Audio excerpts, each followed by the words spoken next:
श्रीकालभैरवाष्टिकाम् देवराजसेव्यमानपावनाघ्रिपङ्कजं व्यालयज्ञसूत्रमिन्दुशेखरं कृपाकरं नारदादियोगवृन्दवन्दितं दिगम्बरं काशिकापुराधिनाथकालभैरवं भजे। भानुकोटिभास्वरं भवाब्धितारकं परं नीलकण्ठमीप्सितार्थदायकं त्रिलोचनं कालकालमम्बुजाक्षमक्षशूलमक्षरं काशिकापुराधिनाथकालभैरवं भजे। शूलटङ्कपाशदण्डपाणिमादिकारणं श्यामकायमादिदेवमक्षरं निरामयं भीमविक्रमं प्रभुं विचित्रताण्डवं प्रियं काशिकापुराधिनाथकालभैरवं भजे। भुक्तिमुक्तिदायकं प्रशस्तचारुविग्रहं भक्तवत्सलं सितं समस्तलोकविग्रहं विनिक्वणन् मनोज्ञहेमकिङ्कणीलसत्कटिं काशिकापुराधिनाथकालभैरवं भजे। धर्मसेतुपालकं त्वधर्ममार्गनाशकं कर्मपाशमोचकं सुशर्मदायकं विभुं स्वर्णवर्णशेषपाशशोभिताङ्गमण्डलं काशिकापुराधिनाथकालभैरवं भजे। रत्नपादुकाप्रभाभिरामपादयुग्मकं नित्यमद्वितीयमिष्टदैवतं निरञ्जनं मृत्युदर्पनाशनं करालद्रष्टमोक्षणं काशिकापुराधिनाथकालभैरवं भजे। अट्टहासभिन्नपद्मजाण्डकोशसन्ततिं दृष्टिपातनष्टपापजालमुग्रशासनम् अष्टसिद्धिदायकं कपालिमालिकाधरं काशिकापुराधिनाथकालभैरवं भजे। भूतसङ्घनायकं विशालकीर्तिदायकं काशीवासलोकपुण्यपापशोधकं विभुं नीतिमार्गकोविदं पुरातनं जगत्पतिं काशिकापुराधिनाथकालभैरवं भजे। कालभैरवाष्टकं पठन्ति ये मनोहरं ज्ञानमुक्तिसाधनं विचित्रपुण्यवर्धनं शोकमोहदैन्यलोभकोपतापनाशनं प्रियान्ति कालभैरवाङ्घ्रिसन्निधिं नराध्रुवम् देवराजसेव्यमानपावनाघ्रिपङ्कजं व्यालयज्ञसूत्रमिन्दुशेखरं कृपाकरं नारदादियोगवृन्दवन्दितं दिगम्बरं काशिकापुराधिनाथकालभैरवं भजे। भानुकोटिभास्वरं भवाब्धितारकं परं नीलकण्ठमीप्सितार्थदायकं त्रिलोचनं कालकालमम्बुजाक्षमक्षशूलमक्षरं काशिकापुराधिनाथकालभैरवं भजे। शूलटङ्कपाशदण्डपाणिमादिकारणं श्यामकायमादिदेवमक्षरं निरामयं भीमविक्रमं प्रभुं विचित्रताण्डवं प्रियं काशिकापुराधिनाथकालभैरवं भजे। भुक्तिमुक्तिदायकं प्रशस्तचारुविग्रहं भक्तवत्सलं सितं समस्तलोकविग्रहं विनिक्वणन् मनोज्ञहेमकिङ्कणीलसत्कटिं काशिकापुराधिनाथकालभैरवं भजे। धर्मसेतुपालकं त्वधर्ममार्गनाशकं कर्मपाशमोचकं सुशर्मदायकं विभुं स्वर्णवर्णशेषपाशशोभिताङ्गमण्डलं काशिकापुराधिनाथकालभैरवं भजे। रत्नपादुकाप्रभाभिरामपादयुग्मकं नित्यमद्वितीयमिष्टदैवतं निरञ्जनं मृत्युदर्पनाशनं करालद्रष्टमोक्षणं काशिकापुराधिनाथकालभैरवं भजे। अट्टहासभिन्नपद्मजाण्डकोशसन्ततिं दृष्टिपातनष्टपापजालमुग्रशासनम् अष्टसिद्धिदायकं कपालिमालिकाधरं काशिकापुराधिनाथकालभैरवं भजे। भूतसङ्घनायकं विशालकीर्तिदायकं काशीवासलोकपुण्यपापशोधकं विभुं नीतिमार्गकोविदं पुरातनं जगत्पतिं काशिकापुराधिनाथकालभैरवं भजे। कालभैरवाष्टकं पठन्ति ये मनोहरं ज्ञानमुक्तिसाधनं विचित्रपुण्यवर्धनं शोकमोहदैन्यलोभकोपतापनाशनं प्रयान्ति कालभैरवाङ्घ्रिसन्निधिं नराध्रुवम् देवराजसेव्यमानपावनाघ्रिपङ्कजं व्यालयज्ञसूत्रमिन्दुशेखरं कृपाकरं नारदादियोगवृन्दवन्दितं दिगम्बरं काशिकापुराधिनाथकालभैरवं भजे भानुकोटिभास्वरं भवाब्धितारकं परं नीलकण्ठमीप्सितार्थदायकं त्रिलोचनं कालकालमम्बुजाक्षमक्षशूलमक्षरं काशिकापुराधिनाथकालभैरवं भजे शूलटङ्कपाशदण्डपाणिमादिकारणं श्यामकायमादिदेवमक्षरं निरामयं भीमविक्रमं प्रभुं विचित्रताण्डवं प्रियं काशिकापुराधिनाथकालभैरवं भजे भुक्तिमुक्तिदायकं प्रशस्तचारुविग्रहं भक्तवत्सलं सितं समस्तलोकविग्रहं विनिक्वणन् मनोज्ञहेमकिङ्कणीलसत्कटिं काशिकापुराधिनाथकालभैरवं भजे धर्मसेतुपालकं त्वधर्ममार्गनाशकं कर्मपाशमोचकं सुशर्मदायकं विभुं स्वर्णवर्णशेषपाशशोभिताङ्गमण्डलं काशिकापुराधिनाथकालभैरवं भजे रत्नपादुकाप्रभाभिरामपादयुग्मकं नित्यमद्वितीयमिष्टदैवतं निरञ्जनं मृत्युदर्पनाशनं करालद्रष्टमोक्षणं काशिकापुराधिनाथकालभैरवं भजे अट्टहासभिन्नपद्मजाण्डकोशसन्ततिं दृष्टिपातनष्टपापजालमुग्रशासनम् अष्टसिद्धिदायकं कपालिमालिकाधरं काशिकापुराधिनाथकालभैरवं भजे भूतसङ्घनायकं विशालकीर्तिदायकं काशीवासलोकपुण्यपापशोधकं विभुं नीतिमार्गकोविदं पुरातनं जगत्पतिं काशिकापुराधिनाथकालभैरवं भजे कालभैरवाष्टकं पठन्ति ये मनोहरं ज्ञानमुक्तिसाधनं विचित्रपुण्यवर्धनं शोकमोहदैन्यलोभकोपतापनाशनं प्रयान्ति कालभैरवाङ्घ्रिसन्निधिं नराध्रुवम् देवराजसेव्यमानपावनाघ्रिपङ्कजं व्यालयज्ञसूत्रमिन्दुशेखरं कृपाकरं नारदादियोगवृन्दवन्दितं दिगम्बरं काशिकापुराधिनाथकालभैरवं भजे भानुकोटिभास्वरं भवाब्धितारकं परं नीलकण्ठमीप्सितार्थदायकं त्रिलोचनं कालकालमम्बुजाक्षमक्षशूलमक्षरं काशिकापुराधिनाथकालभैरवं भजे शूलटङ्कपाशदण्डपाणिमादिकारणं श्यामकायमादिदेवमक्षरं निरामयं भीमविक्रमं प्रभुं विचित्रताण्डवं प्रियं काशिकापुराधिनाथकालभैरवं भजे भुक्तिमुक्तिदायकं प्रशस्तचारुविग्रहं भक्तवत्सलं सितं समस्तलोकविग्रहं विनिक्वणन् मनोज्ञहेमकिङ्कणीलसत्कटिं काशिकापुराधिनाथकालभैरवं भजे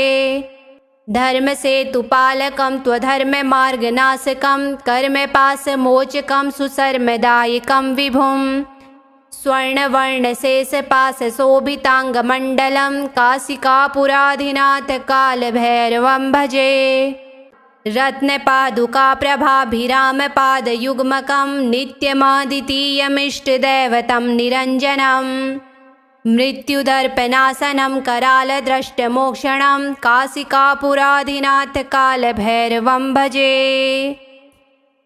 अट्टहासभिन्नपद्मजाण्डकोशसन्ततिं दृष्टिपातनष्टपापजालमुग्रशासनम् अष्टसिद्धिदायकं कपालिमालिकाधरं काशिकापुराधिनाथकालभैरवं भजे भूतसङ्घनायकं विशालकीर्तिदायकं काशीवासलोकपुण्यपापशोधकं विभुं नीतिमार्गकोविदं पुरातनं जगत्पतिं काशिकापुराधिनाथ कालभैरवं भजे।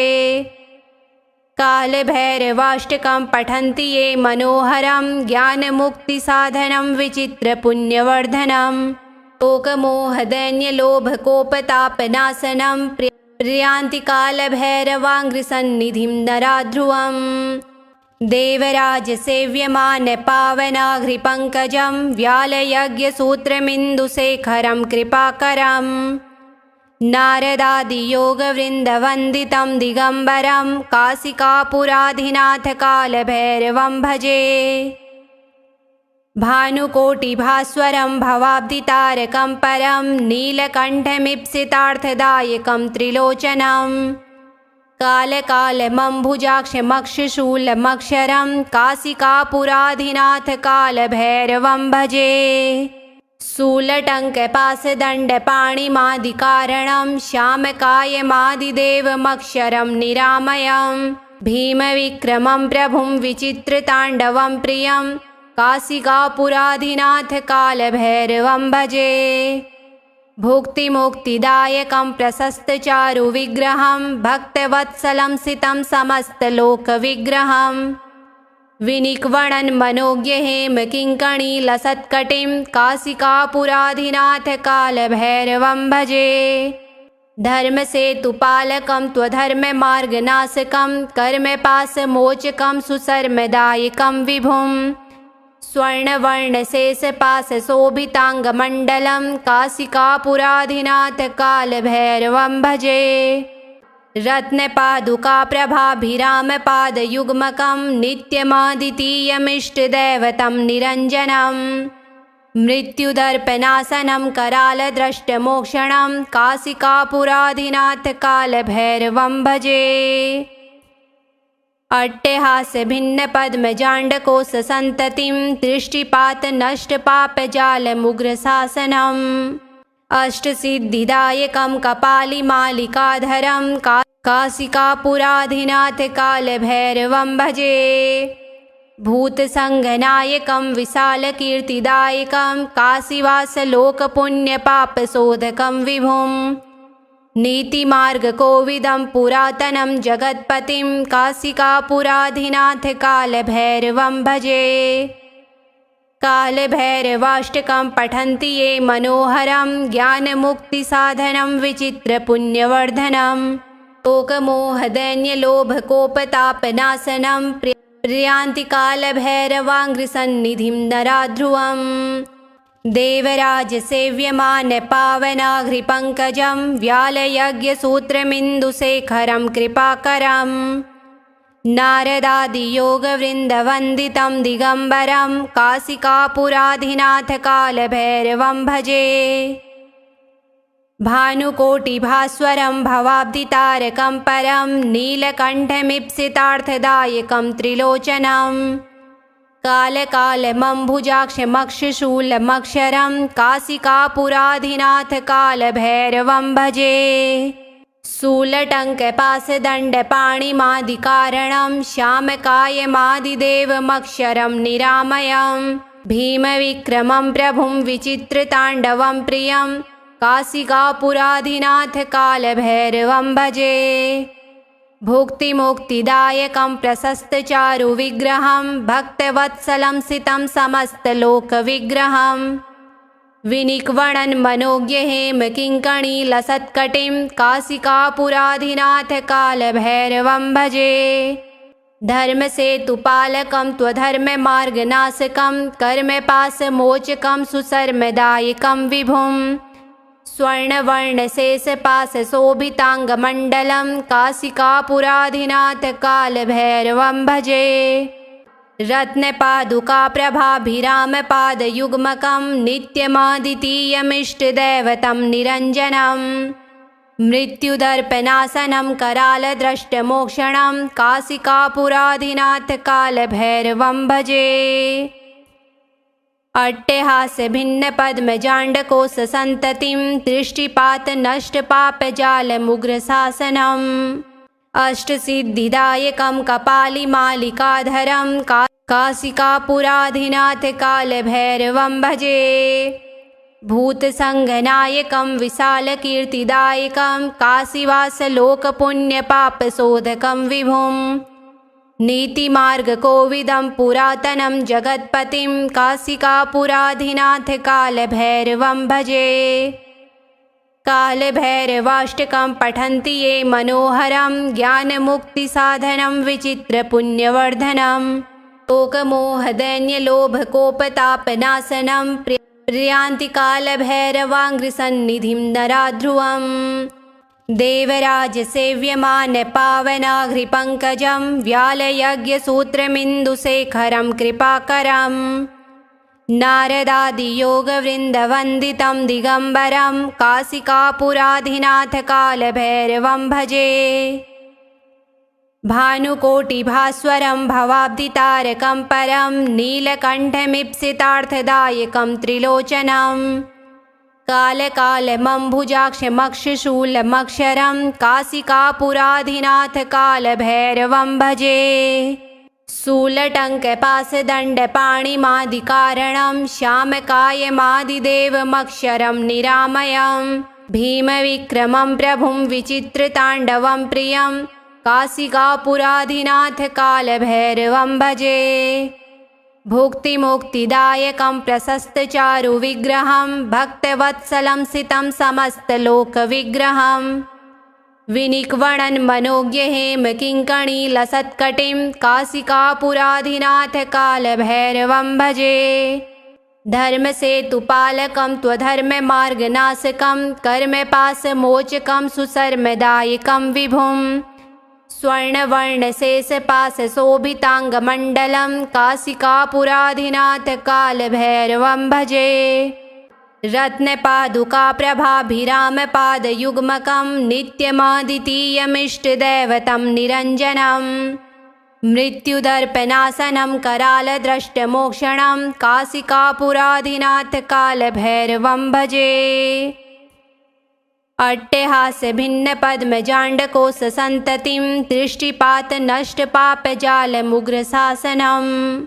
अष्टसिद्धिदायकं कपालिमालिकाधरं काशिकापुराधिनाथ कालभैरवं भजे। भूतसङ्गनायकं विशालकीर्तिदायकं काशीवासलोकपुण्यपापशोधकं विभुं। नीतिमार्गकोविदं पुरातनं जगत्पतिं काशिकापुराधिनाथ कालभैरवं भजे। कालभैरवाष्टकं पठन्ति ये मनोहरं ज्ञानमुक्तिसाधनं विचित्रपुण्यवर्धनं।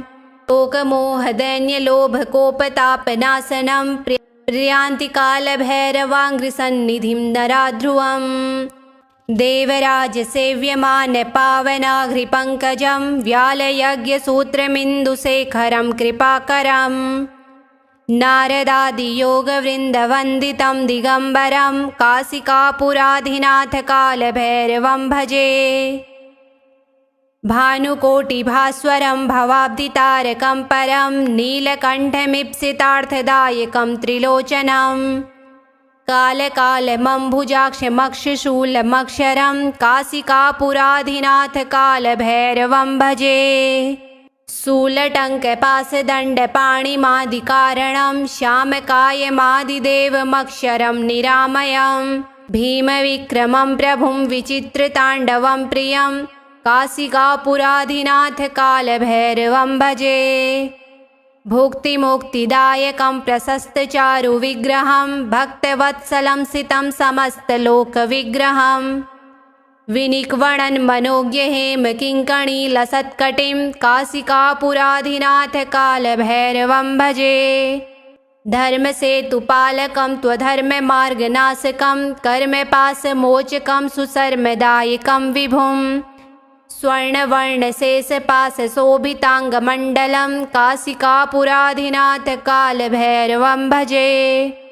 रत्नपादुकाप्रभाभिरामपादयुग्मकं नित्यमद्वितीयमिष्टदैवतं निरञ्जनं। मृत्युदर्पनाशनं करालद्रष्टमोक्षणं काशिकापुराधिनाथ कालभैरवं भजे।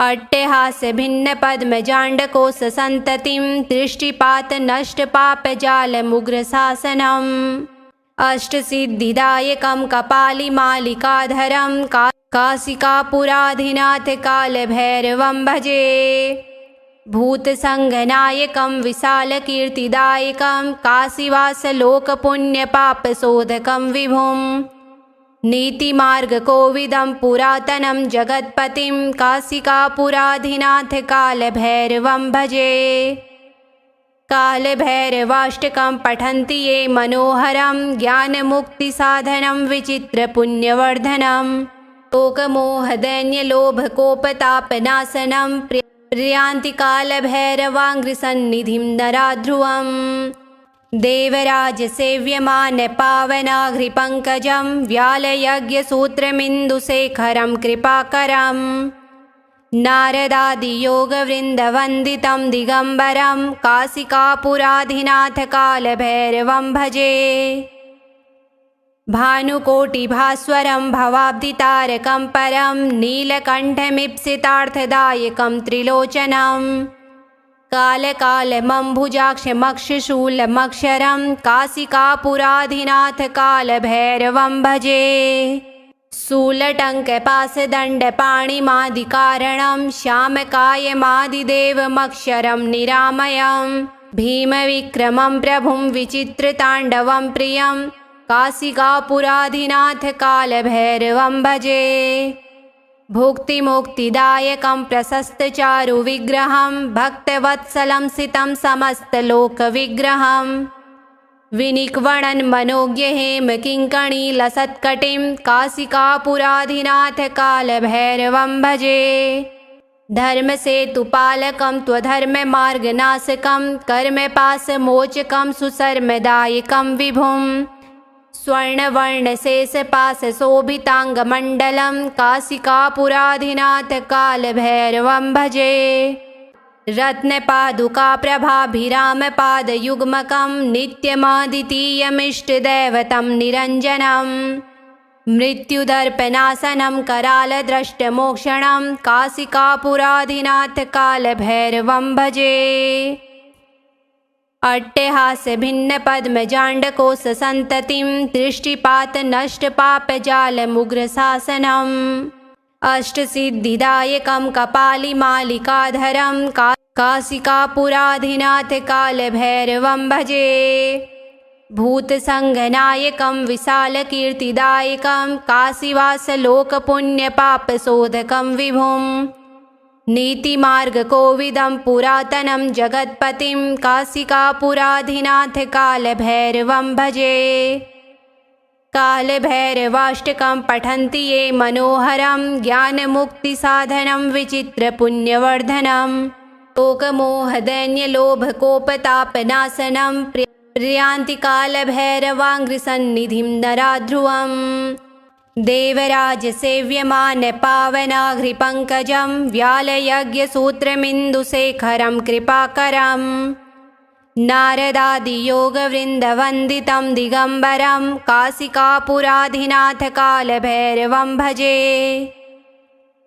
भानुकोटिभास्वरं भवाब्धितारकं परं नीलकण्ठमीप्सितार्थदायकं त्रिलोचनं कालकालमम्बुजाक्षमक्षशूलमक्षरं काशिकापुराधिनाथ कालभैरवं भजे शूलटङ्कपाशदण्डपाणिमादिकारणं श्यामकायमादिदेवमक्षरं निरामयं भीमविक्रमं प्रभुं विचित्रताण्डवं प्रियं काशिकापुराधिनाथ कालभैरवं भजे भुक्तिमुक्तिदायकं प्रशस्तचारुविग्रहं भक्तवत्सलं सितं समस्तलोकविग्रहम् विनिक्वणन् मनोज्ञहेमकिङ्कणीलसत्कटिं काशिकापुराधिनाथ कालभैरवं भजे धर्मसेतुपालकं त्वधर्ममार्गनाशकं कर्मपाशमोचकं सुशर्मदायकं विभुं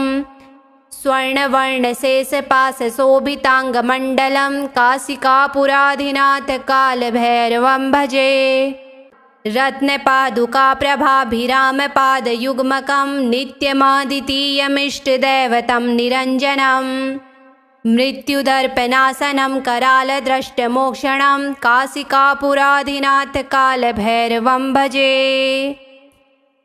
अट्टहासभिन्नपद्मजाण्डकोशसन्ततिं दृष्टिपातनष्टपापजालमुग्रशासनम् अष्टसिद्धिदायकं कपालिमालिकाधरं काशिकापुराधिनाथ कालभैरवं भजे।